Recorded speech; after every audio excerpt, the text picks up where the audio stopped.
The big room was packed.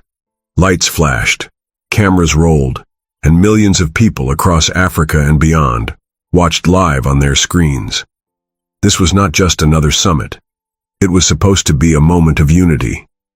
But the air was thick with tension. Suddenly, the Nigerian president stood up. His voice was sharp, filled with anger.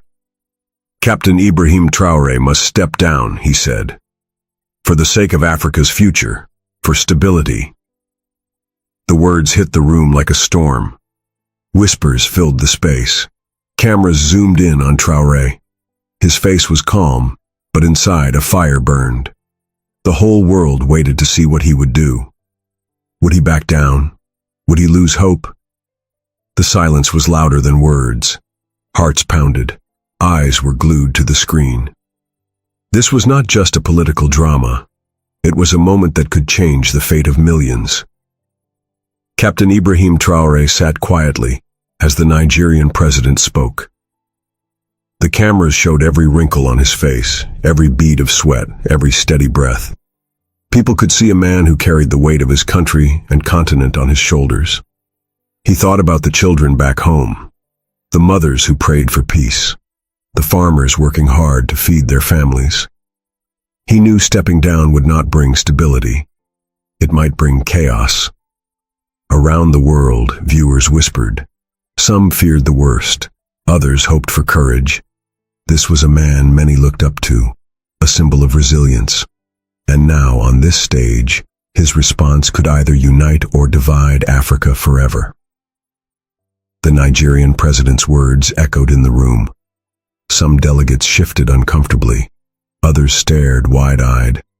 The cameras stayed fixed on Traoré. He didn't rush. He didn't shout. Instead, he took a deep breath. The silence grew heavier. Millions waited for a reaction that could make history. And then, with a calmness that surprised everyone, Traoré spoke. His voice was steady, clear, but full of power. "What Africa needs," he said slowly, "is not division, not fear, not demands from others. It is respect. It is freedom. It is the right to decide our own future." A hush fell. The room held its breath. The world leaned in. The room felt like it stopped moving. Every eye was on Captain Ibrahim Traoré. The cameras showed the tension in his face, but his voice was steady. "Step down?" he asked softly, almost as if questioning the very idea. "For whom? For what? Africa's stability cannot be bought with threats or demands." Outside, millions watched in silence. Some held their breath, others wiped away tears. They knew this moment was bigger than politics. It was about dignity, respect, and hope. Traoré's eyes met those of the Nigerian president across the room. "Africa's future belongs to Africans," he said firmly. "Not to those who seek control from afar, or to those who think peace can be forced."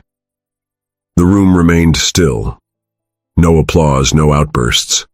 Just the heavy weight of his words. After the broadcast, Traoré closed his eyes for a moment. Memories flooded him. His father's worn hands, teaching him to stand tall even when the world seemed against him. His father's voice echoed in his mind. "Courage is not loud, it is steady. It is holding on when others let go." He remembered the villages he visited, children who laughed despite hardships, mothers praying for peace. This was his Africa, strong, proud, deserving of a leader who would never bow to pressure. His response was not just for the room filled with leaders, but for every soul who dreamed of freedom.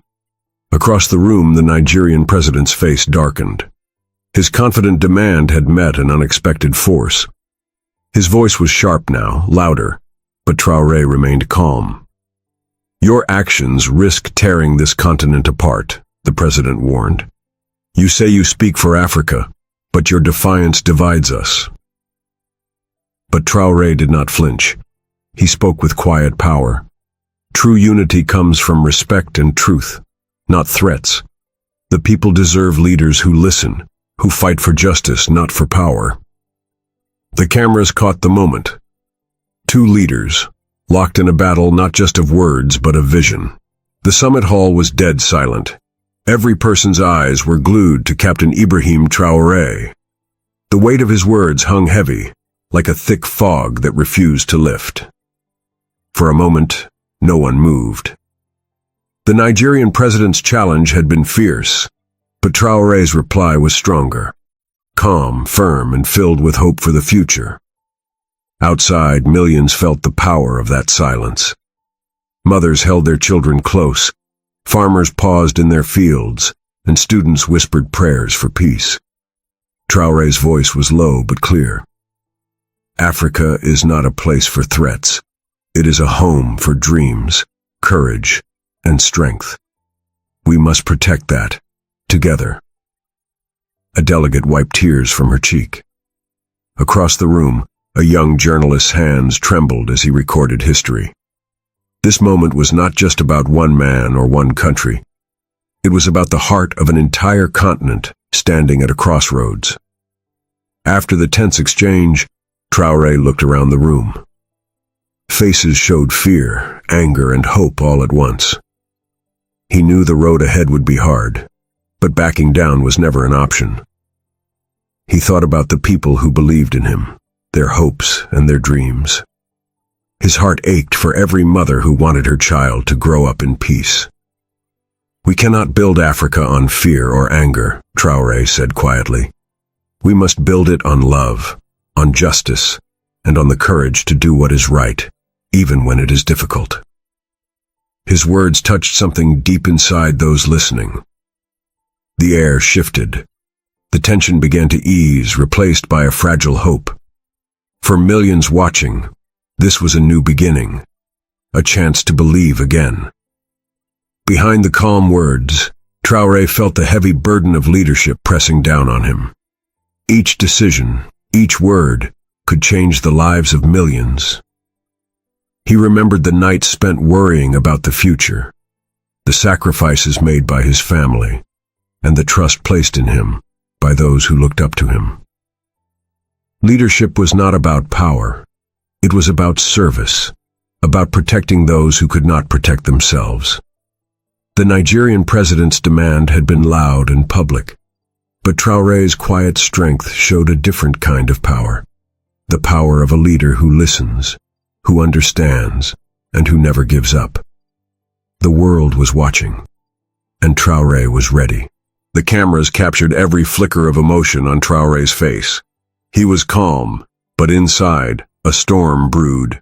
Millions of eyes across Africa and the world were fixed on him, waiting for his next move.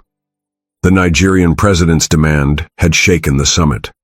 Some leaders whispered among themselves, unsure what to expect. Others clenched their fists, knowing this moment could change everything. Traoré thought of the people, farmers in dusty fields, children in crowded classrooms, mothers cooking dinner under flickering lights. These faces filled his mind, grounding him in the truth. He spoke softly but with unwavering strength. My people have not asked for conflict or chaos. We seek peace, dignity, and a future where every child can dream freely. The room was silent again. The power in those words was undeniable. This was not a man who would crumble under pressure. It was a man ready to stand tall for his continent.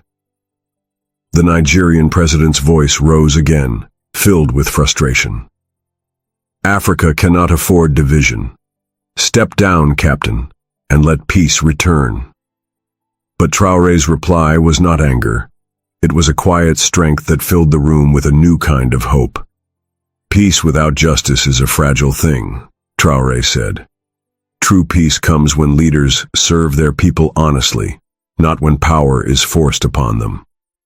He looked directly into the cameras, as if speaking to every African watching. I stand not for myself, but for all who believe in a better tomorrow. A few delegates nodded slowly. Others remained tense, but no one could deny the power of his words. Millions of viewers at home felt their hearts lift, inspired by this steady courage. Suddenly, a hush swept over the room. The cameras shifted focus as Traoré took a deep breath and shared a personal story few expected. He spoke of his childhood, a small village scarred by conflict, a family torn apart by violence, but also of hope, a promise his father made to never give up, to fight for a peaceful future. Tears welled up in the eyes of many watching live. The room felt smaller, more human. Politics faded, replaced by the raw emotion of a man who carried not just a title, but a continent's dreams. In that moment, the narrative changed. Traoré was no longer just a leader under pressure. He was a symbol of hope for millions. Captain Ibrahim Traoré stood quietly as the summit buzzed around him. He knew this moment would be remembered for years to come. The weight of history pressed down, but he refused to break. He thought about the sacrifices made by countless Africans before him, those who fought for freedom, justice, and dignity. Their struggles flowed through his veins, giving him strength. The Nigerian president had demanded his resignation for Africa's stability, but Traoré saw a different kind of stability, one built on truth and respect, not fear or silence. Millions watched, hoping for a leader who would speak not only for power, but for people. Traoré was that leader. Taking a deep breath, Traoré addressed the summit once more, his voice carrying across the room and beyond the screens of millions. Africa's strength lies in its unity, he said softly but firmly. But unity does not come from forcing others to step down. It comes from listening, understanding, and working together. He looked directly into the eyes of those gathered and those watching at home. We face many challenges: poverty, violence, and mistrust. But we must face them as one. A tear escaped down the cheek of a young woman watching from her home. His words were not just politics, they were a call to the hearts of every African. Suddenly the atmosphere shifted. The room that had been tense and divided began to soften. Some leaders nodded, others lowered their gazes in thoughtful silence. Traoré's calm but powerful words broke through the noise of conflict. The broadcast captured the change, a moment of hope in a world so often filled with despair. Millions felt the pulse of that hope, beating stronger than ever before. This was no longer just a summit, it was a turning point for Africa. Captain Ibrahim Traoré's gaze softened as he spoke to the assembly, but his voice remained strong and clear. This is more than politics. It is about people. Mothers who pray for their children's safety, fathers who work hard to provide, and young ones who dream of a better tomorrow. He paused, feeling the weight of every word. I carry their hopes with me, and I will never betray their trust by stepping down for convenience. Stability comes from justice, truth, and courage. Tears glistened in the eyes of many watching live. For millions, this wasn't just a speech. It was a promise from a man who truly understood the heart of leadership. The room was quiet as Traoré finished. Then, something unexpected happened. A few delegates began to clap slowly, hesitantly at first. Then, others joined. The Nigerian president's face tightened, but he could not deny the tide was turning. Across Africa, people erupted in celebration. In small villages and big cities, phones buzzed, tears flowed, and hope was reborn. Traoré's courage had shifted the story, from fear to faith, from conflict to unity. As the summit ended, the cameras lingered on Traoré's calm face, a symbol of resilience and hope. He looked beyond the hall, imagining a continent united in peace and progress. This is only the beginning, he said softly. But together, we will build an Africa where every voice is heard, every child can dream, and no one is asked to step down from hope. Millions watching wiped tears, feeling a deep connection to this moment, this man. Dear viewers, if this story touched your heart and made you feel the strength of hope and courage, please don't forget to like, subscribe, and comment below. Tell us what moved you the most. Your words can inspire others too. Join us in spreading the message of unity and courage for Africa's future. Thank you for watching and stay hopeful.